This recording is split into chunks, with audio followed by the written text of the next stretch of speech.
अकादमी पुस्तकालय की गुप्त पुस्तकें 2। दूसरे टेस्ट के ठीक बाद सभी कैडेटों को ट्रेनिंग ग्राउंड से बर्खास्त कर दिया गया।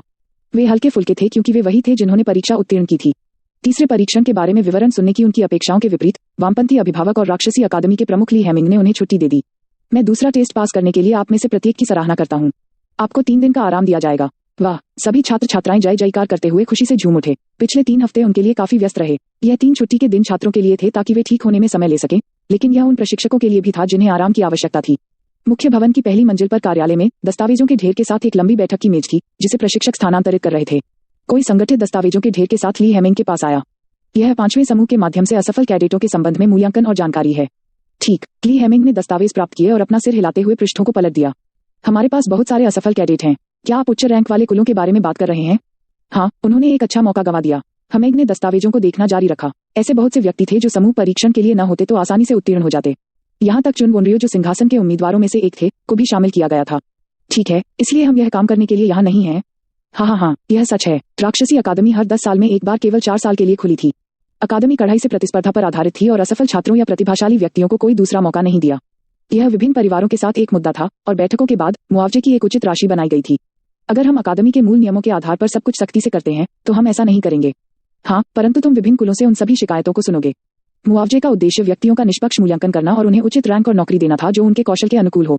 दूसरे टेस्ट में फेल होने का मतलब था कि कोई भी 3rd ग्रेड योद्धा नहीं होगा, लेकिन इसे प्रतिभाशाली व्यक्तियों की बर्बादी माना गया। इसलिए इसे बदल दिया गया। लेकिन इसकी घोषणा पहले क्यों नहीं की गई? वह अकादमी की प्रतिभा आधारित प्रणाली के कारण था। यदि छात्रों को पता चल गया कि असफल होने पर भी उन्हें उचित मूल्यांकन और उपाधि दी जाएगी, तो वे प्रतियोगिता में अपनी जान जोखिम में क्यों डालेंगे?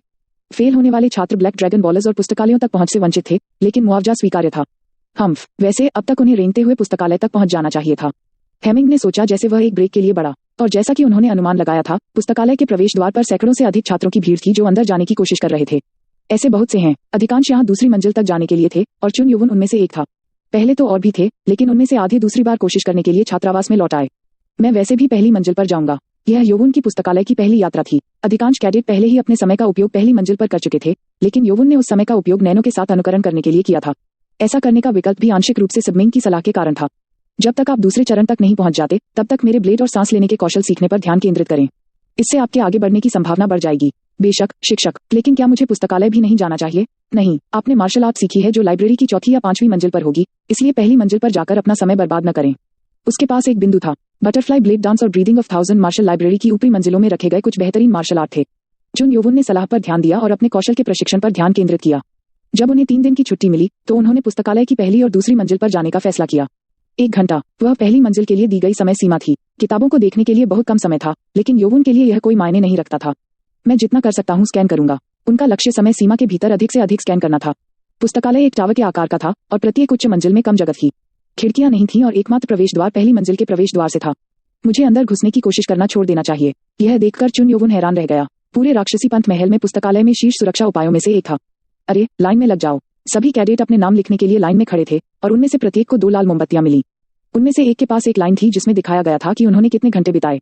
मोमबत्तियों में से एक को प्रवेश द्वार पर रखा गया था और दूसरा कैडेट के लिए समय का ध्यान रखने के लिए ले जाने के लिए था। क्या 1.5 घंटा? यह इतना छोटा क्यों है? कुछ कैडेट प्रवेश द्वार पर आहें भर रहे थे। ऐसा लग रहा था कि दूसरी मंजिल के लिए दिया गया समय भी इतना लंबा नहीं था।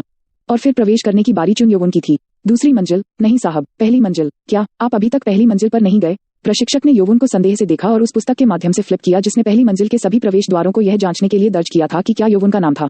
नहीं, वह उत्सुक हो गया कि योवुन अभी तक पहली मंजिल पर क्यों नहीं गया था, लेकिन उसे कोई फर्क नहीं पड़ा, इसलिए उसने उसे पुस्तिका के अंतिम पृष्ठ पर रखा और कहा, अपना नाम नीचे लिखें।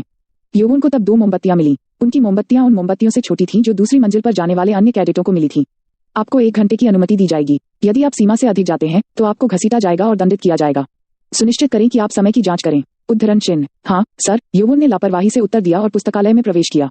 प्रवेश द्वार पर एक गार्ड ने उसे एक हैंडल के साथ एक बॉक्स दिया ताकि योवुन मोमबत्ती को अंदर रख सके।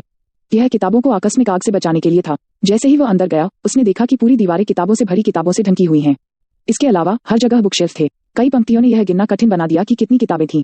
वाह, योवुन चकित था। इतनी किताबें उसने अपने जीवन में कभी नहीं देखी थीं। फिर वह जल्दी से उसके पास गया और उसने जो पहली किताब देखी उसे निकाल लिया। किताब के कवर पर लिखा है, स्वॉर्ड ऑफ 5 मार्शल। मेरे पास समय नहीं है। पहली मंजिल में कम महत्वपूर्ण किताबें थीं, लेकिन कुछ नहीं से ज्यादा जानना बेहतर था। चूंकि सभी कैडेट दूसरी मंजिल पर थे, इसलिए योवुन के लिए अकेले ध्यान केंद्रित करना अच्छा था। नैनो, मैं पन्नों को देखूंगा। उन सभी को स्कैन करें।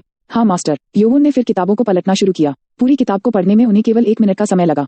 स्कैनिंग पूर्ण। फिर उन्होंने जो भी किताब मिल सकती थी उसे देखना जारी रखा और किसी भी किताब को पढ़ना जारी रखा जिसे वह अपने हाथों से प्राप्त कर सकता था। स्कैन पूरा होने पर नैनो उसे बताती रही। एक बार जब योवुन 55 से अधिक पुस्तकों को स्कैन करने में सक्षम हो गया तो उसकी गति तेज हो गई। फिर वह बीच की किताबों को देखने के लिए फर्श के बीच में चला गया। तो पुस्तकालय के केंद्र में एक विशाल पत्थर का स्मारक था जो नीले रंग में हल्का चमक रहा था। उसके बगल में एक अधेड़ उम्र का आदमी था जिसकी लंबी दाढ़ी एक कुर्सी पर बैठी थी। ऐसा लग रहा था कि वह गार्ड था जो पहली मंजिल पर देख रहा था। इस पत्थर के साथ क्या है? जैसे ही वह उत्सुकता से उसके पास से गुजरा, मध्यम आयु वर्ग के व्यक्ति ने योवुन के टैग को देखा और उससे बात की। यह हमारे संस्थापक पिता चुनमा द्वारा छोड़ा गया था। चुनमा, इस नीले चमकते पत्थर के पीछे का रहस्य जानने के बाद योवुन की दिलचस्पी बढ़ गई। फिर वह आदमी अपनी सीट से उठा और कहा, यह नीले मोती के पत्थर से बनाया गया था। ब्लू पर्ल स्टोन किसी भी अन्य प्रकार के पत्थर की तुलना में अधिक मजबूत था क्योंकि उचित आंतरिक ऊर्जा के बिना इसे खरोंचना भी मुश्किल था। पत्थर पर एक कविता भी लिखी हुई थी जो ऐसा लग रहा था जैसे किसी उंगली से उकेरी गई हो। क्या यह हाथ से लिखा गया था? क्या यह आश्चर्यजनक नहीं है? हम इसे अपनी तलवारों से नहीं कर सकते, लेकिन फादर चुनमा ने अपनी उंगली से ऐसा किया। यहाँ तक सबसे शक्तिशाली योद्धा भी यही कहेंगे कि नीले मोती के पत्थर पर इस तरह की नक्काशी को छोड़ना असंभव था। ज्यादातर लोग किताबों को देखने में इतने व्यस्त होते हैं कि वे इसे देखने से चूक जाते हैं, लेकिन आप अपने पूर्वजों की सबसे बड़ी उपलब्धि को पहचानते हैं। मैं भी लगभग चूक गया। वह आदमी उसकी बातों पर मुस्कुराया। हाँ, लेकिन यह स्वाभाविक ही है। प्राचीन काल में जब आप किताबों की खुदाई में लगे हुए थे तो एक व्यक्ति द्वारा छोड़े गए एकमात्र पत्थर की कौन परवाह करेगा? उसने इस जगह पर 20 साल तक पहरा दिया था, लेकिन उसने कभी किसी को नहीं देखा जो पत्थर को अच्छी तरह से देख ले। यह उन लोगों के लिए भी था जिनके पास चुन का खून था। ठीक है, मैंने आपका बहुत अधिक समय लिया। अपने व्यवसाय के साथ आगे बढ़ें। उद्धरण चिन्ह। धन्यवाद महोदय। उन्होंने केवल 1 मिनट से भी कम समय के लिए बात की, इसलिए योवुन मुस्कुराया और पत्थर के विपरीत दिशा में उसके पास से चला गया। जब वह आदमी उसे देख रहा था तो वह किताबों को स्कैन नहीं कर सका, इसलिए उसने उस पत्थर को देखा जिसे उसके पूर्वज ने वहां रखा था। फिर उसने देखा कि पत्थर पर नुकीले निशान थे। ऐसा लग रहा था कि यह कुछ छिपाने के लिए किया गया है। क्या? योवुन फिर निशानों की जांच करने के लिए करीब चला गया। ऐसा लग रहा था जैसे इसे धारदार हथियारों से बनाया गया हो। नैनो, इनका विश्लेषण करें। नीले मोती के पत्थर की सतह को स्कैन करना। नैनो ने योवुन की आंखों से सतह का विश्लेषण करना शुरू किया। जल्द ही नैनो ने विश्लेषण समाप्त कर दिया। पूर्ण। यह एक तेज तलवार द्वारा छोड़ा गया निशान है। तलवार का निशान? योवुन हैरान था। पंथ के संस्थापक पिता द्वारा छोड़े गए पत्थर पर ऐसा काम किसने किया होगा? नैनो ने फिर कुछ अतिरिक्त कमेंट्री जोड़ी। आगे के विश्लेषण के बाद ऐसा लगता है कि निशान 2 अलग अलग संस्थाओं द्वारा छोड़े गए थे। 2 लोग,